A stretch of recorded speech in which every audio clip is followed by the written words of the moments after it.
Everyone, it's Carly here. So this week I've found myself talking to most of my coaching clients about their love language. So they've all been having relationship issues, and I've found myself talking to them about this book that I have, The Five Love Languages by Gary Chapman. So I just wrote a blog on it, which I've attached into the video here. And basically the five love languages are gifts, acts of service, physical touch, words of affirmation, and quality time. So if you ever find yourself in conflict with your partner, what you might find is that you feel like you may as well be speaking French and they may as well be speaking Spanish. And for some reason, you just can't understand the other person. And that leads to a bit of frustration and conflict. And you end up just thinking, ugh, stuff this, this is too hard. So what you'll find is if you go onto the Love Languages quiz, if you have a look on the blog that I just wrote and that I attached in this video, then I've attached a link to the Love Languages quiz. Don't assume that you know what yours is, because you might actually be surprised. Don't assume that you know what your partner's is either.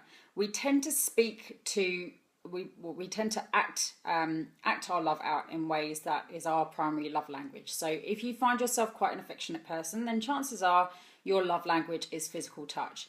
If you're with someone and their love language isn't, their primary love language isn't physical touch, say they might be words of affirmation or gift giving, and you'll kind of see maybe what love language they are through the way they show you their love.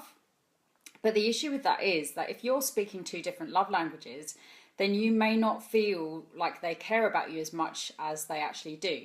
So, if you're dishing out all these hugs and kisses because you're a really affectionate person, but they're not a physical touch person, then you might come across as needy to them.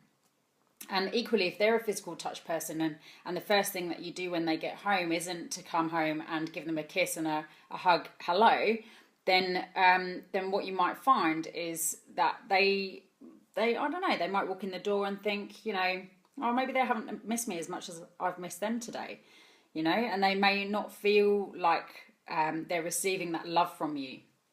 So do yourself a favour, read the blog that I've attached to this, go onto the Love Languages quiz online, and you can just do that for free. Find out what yours is, and then find out what theirs is. So you can just, while you're watching TV with your partner, you can just say, hey, I've got some questions I want to ask you. I did this quiz earlier, can I ask you these questions? And that's a really easy way of finding out what their language is. Then compare what your languages are. Once you start speaking in their language, and you have to make a bit of an effort to speak in their language if it's not your primary love language. But it's really easy to do. So if theirs is acts of service and yours is physical touch, then try doing whatever chores they would do around the house. Try doing that. So if you're a guy with a girl and her primary love language is acts of service, try doing the dishes, try doing the washing. Seriously, she will love you forever if you do that. If your partner is a physical touch person and you're not, try, as soon as you hear them come home, get up, give them a kiss and a cuddle. If theirs is words of affirmation, just make a point of complimenting them or telling them how much you appreciate the things that they do in the relationship. It is seriously a game changer in relationships, guys. So check out the blog, do the Love Languages quiz.